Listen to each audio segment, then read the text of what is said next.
A very good evening to all of you. आज हम पढ़ने वाले हैं ह्यूमन डाइजेस्टिव सिस्टम के बारे में। ये भी बहुत ही ज़्यादा इंपॉर्टेंट टॉपिक है, क्योंकि इसी टॉपिक में से सीबीएसई बोर्ड्स में बहुत बार long question, MCQ, short question ये सब आते रहे हैं। और तुम सबको पहले से भी पता है कि ह्यूमन डाइजेस्टिव सिस्टम होता क्या है। जैसे कि हम सब जानते हैं कि there are three kinds of heterotrophic nutrition. One is parasitic, another is saprophytic, and the third is holozoic. And human digestive system follows the third type of nutrition, that is holozoic nutrition. And we have a properly developed, well developed digestive system. That's why we have holozoic nutrition. तो सबसे पहले human digestive system में हम क्या क्या पढ़ेंगे और किस तरह के क्वेश्चन यहाँ से बन सकते हैं उसके बारे में डिस्कशन कर लेते हैं। यहाँ से शॉर्ट क्वेश्चन बन सकते हैं किसके ऊपर? organs in digestive system, organs in digestive system, क्योंकि digestive system is a organ system and it consists of different kind of organ like liver, pancreas and stomach, small intestine, large intestine, rectum, anus, esophagus, buccal cavity and so much. सो यहाँ से specific किसी भी organ के बारे में दिया जा सकता है क्वेश्चन। उसके बाद क्या आता है? Parts and secretions.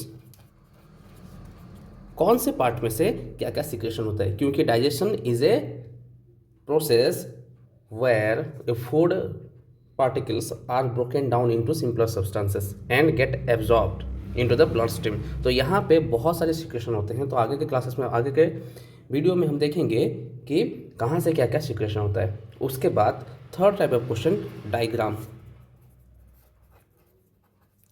मैं बार बार ये कहता आ रहा हूँ कि biology, if you are studying biology then you must know diagrams, क्योंकि 50% से ज़्यादा बायोलॉजी डायग्राम रिलेटेड क्वेश्चन ही आते हैं। अगर डायग्राम रिलेटेड क्वेश्चन ना भी आए तो बायोलॉजी इज एक subject where you can visualise. यहाँ पे तुम सोच समझ के डायग्रामेटिकली किसी भी क्वेश्चन को हल कर सकते हो। ठीक है, तो सबसे पहले हम इसका क्या देखेंगे? डायग्राम देखेंगे। हम सबको पता है कि डाइजेस्टिव सिस्टम कहाँ से स्टार्ट होता है। If we say it is the tube which has been designed into different organs. एक ट्यूब जो हमारे मुंह से स्टार्ट होता है और जाके खत्म होता है एनस पे।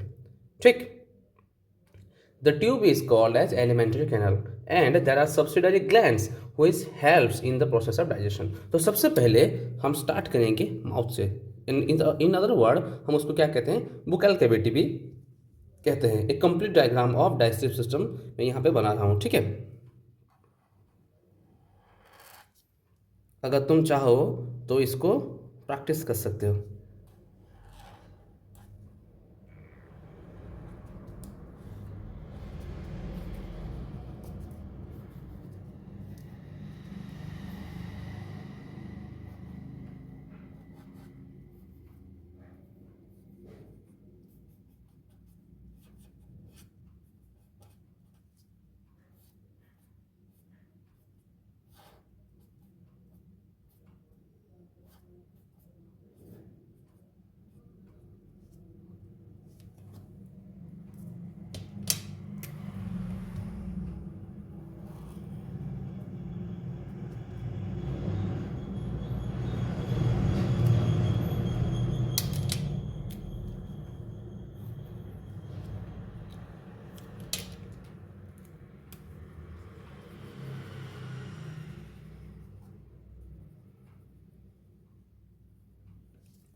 This is the simplest structure we can have of our digestive system. तो यहाँ पे कौन से पार्ट कहाँ क्या क्या होते हैं मैं तुमको समझा देता हूँ। सबसे पहले आता है हमारा बुकल कैविटी। उसके बाद आता है this are the parts of alimentary canal I am mentioning here. सबसे पहले आता है बुकल कैविटी, उसके बाद आता है ओएसोफेगस, उसके बाद आता है स्टोमक, उसके बाद आता है हमारा ड्यूडेनम, उसके बाद आता है स्मॉल इंटेस्टाइन,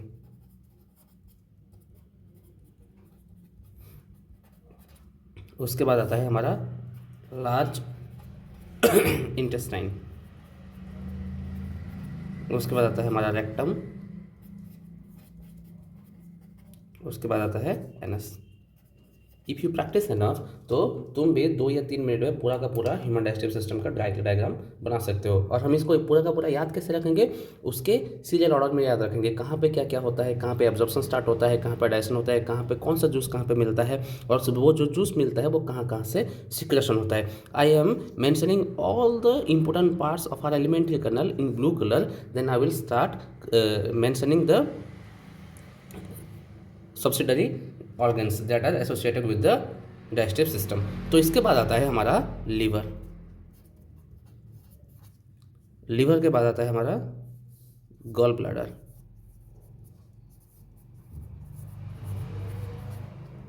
उसके बाद आता है पैनक्रिएज। इस सिक्रेटरी ग्लैंड्स होते हैं, यहाँ पे सिक्रेशन होता है या फिर स्टोरेज होता है। There are certain glands which has been hidden in the alimentary canal also. जैसे कि हमारे बुकल कैविटी में यहाँ पे सेलिवरी ग्लैंड्स होते हैं, यहाँ पे क्या होता है, सेलिवरी ग्लैंड्स।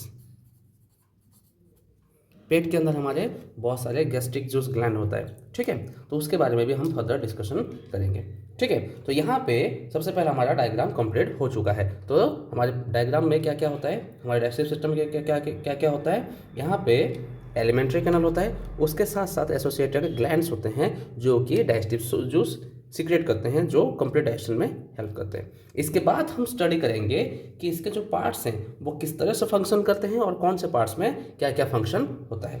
तो सबसे पहला पार्ट यहाँ से स्टार्ट होता है हमारा बुकल कैविटी।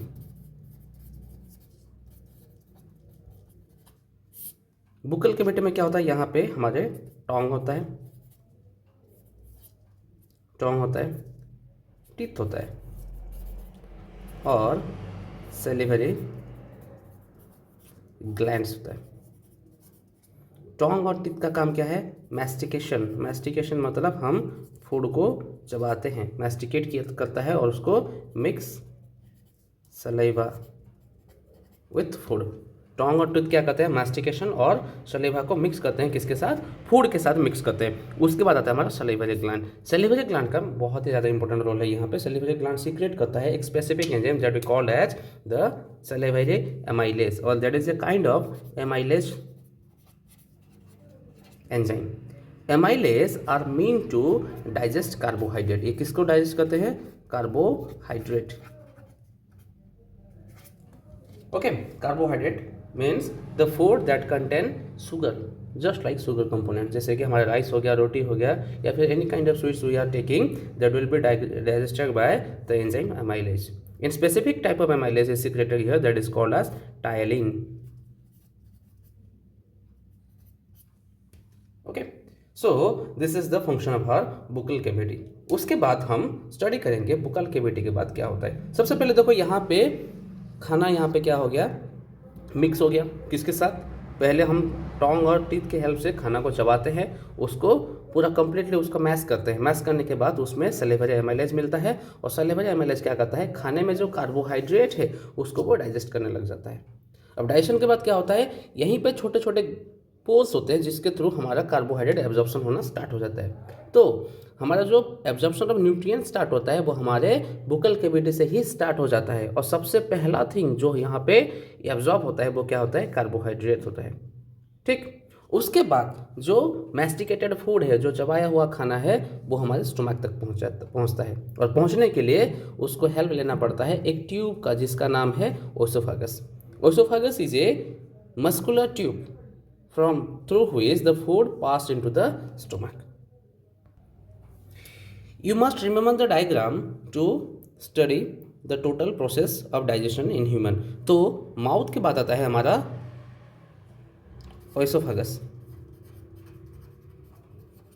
ये क्या होता है, मस्कुलर ट्यूब,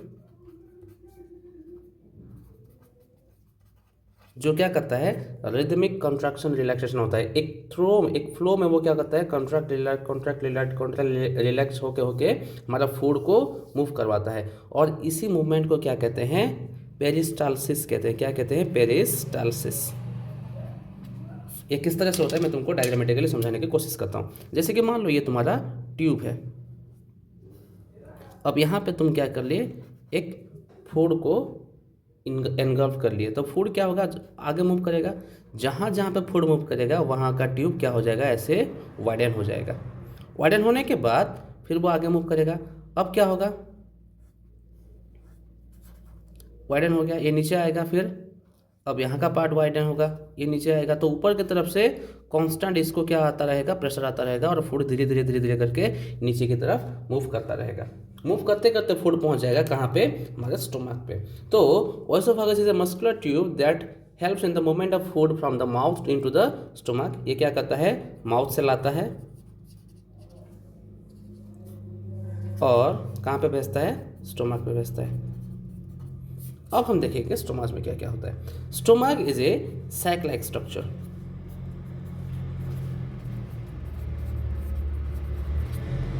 ये क्या होता है, सैक लाइक स्ट्रक्चर कुछ इस तरीके का होता है, ठीक है। The upper part of the stomach is called as fundus. इसको क्या कहते हैं, फंडस कहते हैं। और इसके नीचे वाला पार्ट को हम कहते हैं कार्डियक स्टोमक, क्योंकि ये हार्ट के बहुत ही नज़दीक होता है। उसके बाद आता है पाइलोरिक स्टोमक। इतना डिटेल्स में शायद ही सीबीएसई क्लास 10 में आएगा, ये आगे के क्लासेस में पढ़ेंगे, ठीक है। तो the stomach is divided into 3 parts, fundus, cardiac stomach and pyloric stomach. तो उसके बारे में डिटेल्स में नहीं जाना है, हम यहाँ पे देखेंगे कि स्टोमक का एक्चुअली फंक्शन क्या है। स्टोमक में क्या होता है, इसके अंदर जो स्टोमक का अंदर वाला हिस्सा होता है बहुत ही ज़्यादा ऐसा रफ होता है, ऐसा रफ होता है, और वो मूवमेंट करता रहता है, वो ऐसे मूवमेंट करता रहता है। क्यों, फॉर ग्राइंडिंग ऑफ फूड। वो पहले क्या करता है, फूड को और ज़्यादा ग्राइंड करता है, और वहाँ पे सिक्रेशन होता है डाइजेस्टिव जूस। क्या सिक्रेशन होता है, digestive juice that consist of pepsin, HCl and mucus. अब यहाँ से आता है तुम्हारा बहुत ही ज़्यादा important question, what are the function of digestive juice and what are they. या फिर इसमें से HCl से रिलेटेड क्वेश्चन आता है, what is the function of HCl in digestive system. या फिर क्वेश्चन आता है, how the wall of stomach is protected from harsh HCl। जो HCl होता है बहुत ही ज़्यादा एसिडिक नेचर का होता है, जैसे कि यहाँ पे 1.1 pH का हो सकता है, तो ये बहुत ही ज़्यादा एसिडिक होता है, जिससे कि हमारा स्टोमक की इनर लाइनिंग को क्या हो सकता है, डैमेज हो सकता है। तो हमारा स्टोमक उससे बचता कैसे है, उससे रिलेटेड क्वेश्चन यहाँ से बार बार आता है। It is very very important, you can mark it very very important. तो हम देखेंगे यहाँ पे क्या क्या होता है।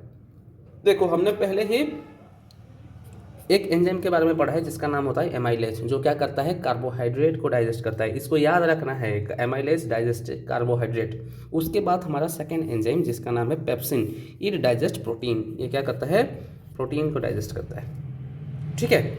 और ये जो पेप्सिन एक एंजाइम होता है, इसको एक्टिवेट करने के लिए हेल्प करता है कौन, HCl।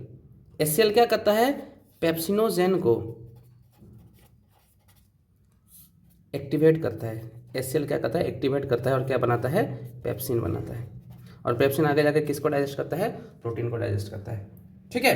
तुमको ये चीज़ याद रखना है, what is the function of HCl। HCl activates pepsinogen into pepsin. Second function of HCl is it protects. HCl क्या करता है, सेकेंड काम क्या करता है, HCl प्रोटेक्ट सॉरी यहाँ पे लिख रहा हूँ, फ्रॉम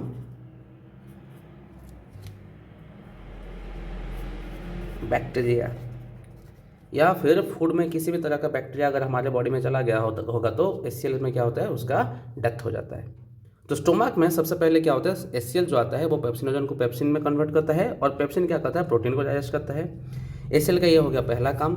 अब दूसरा काम क्या है, it protect us from the pathogens. जैसे कि बैक्टीरिया हो गया जो फूड के साथ अंदर चला गया होता है, उसको वो क्या कर देता है, डाइजेस्ट कर देता है, या फिर उसको मार देता है।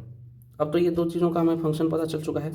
उसके बाद आता है म्यूकस। देखो, HCl का जो pH होता है बहुत ज़्यादा लो होता है, और ये क्या कर सकता है, हमारा जो इनर लाइनिंग ऑफ स्टोमक है उसको वो क्या कर सकता है, डैमेज कर सकता है। तो इनर लाइनिंग ऑफ स्टोमक से हमको हेल्प कौन करता है, बचाता कौन है, वो है म्यूकस। म्यूकस वो किस काम में आता है, it protect the inner lining of stomach. ठीक है, तो अभी तक हमने क्या पढ़ा है कि हमारे जो स्टोमक में क्या क्या होता है। यहाँ पे डाइजेस्टिव जूस सीक्रेट होता है। यहाँ पे 3 तरह के डाइजेस्टिव जूस आते हैं, जैसे कि पेप्सिन हो गया, एचसीएल हो गया, म्यूकस हो गया। एचसीएल क्या करता है, पेप्सिनोजेन को पेप्सिन में कन्वर्ट करता है। एचसीएल और क्या करता है, हमारा स्टोमक में घुसे हुए बैक्टीरिया को मारता है। उसके बाद पेप्सिन क्या करता है, वो प्रोटीन को डाइजेस्ट करता है। उसके बाद होता है म्यूकस, जो हमें क्या करता है, इसी हार्श केमिकल या फिर एचसीएल से हमको प्रोटेक्ट करता है। तो इसी के साथ स्टोमक का फंक्शन कंप्लीट होता है। अब यहाँ पे प्रोटीन डाइजेशन होने के बाद जो फूड बचता है वो जाता है कहाँ पे, स्मॉल इंटेस्टाइन में। कहाँ पे जाता है, स्मॉल इंटेस्टाइन में। आगे के पार्ट में हम डिस्कशन करेंगे कि डाइजेस्टिव सिस्टम में आगे क्या क्या होता है। अभी तक हमारा सबसे ज़्यादा इंपॉर्टेंट पार्ट जो था हम कवर किए हैं वो है हमारा बुक्कल कैविटी, जहाँ पे सैलिवरी एमाइलेज सीक्रेशन होता है। वो क्या करता है, कार्बोहाइड्रेट। वहाँ से इंपॉर्टेंट क्वेश्चन आता है, from which part of our digestive system the absorption starts. Absorption कहाँ पे स्टार्ट होता है, और सबसे पहला आंसर आएगा माउथ से। वहाँ पे क्या एब्जॉर्ब होता है, कार्बोहाइड्रेट। उसके बाद by which kind of movement the food enters into the stomach. कौन सा मूवमेंट होता है, ओएसोफेगस में कौन सा मूवमेंट होता है, पेरिस्टालसिस होता है, या फिर उसको पेरिस्टाल्टिक मूवमेंट कहते हैं। उसके बाद क्या आता है, स्टोमक आता है। स्टोमक में इंपॉर्टेंट क्वेश्चन क्या है, मैंने यहाँ पे डिस्कशन किया हुआ है। ठीक है, so you have to remember all three topics completely. इसके बाद आगे हम डिस्कशन करेंगे स्मॉल इंटेस्टाइन।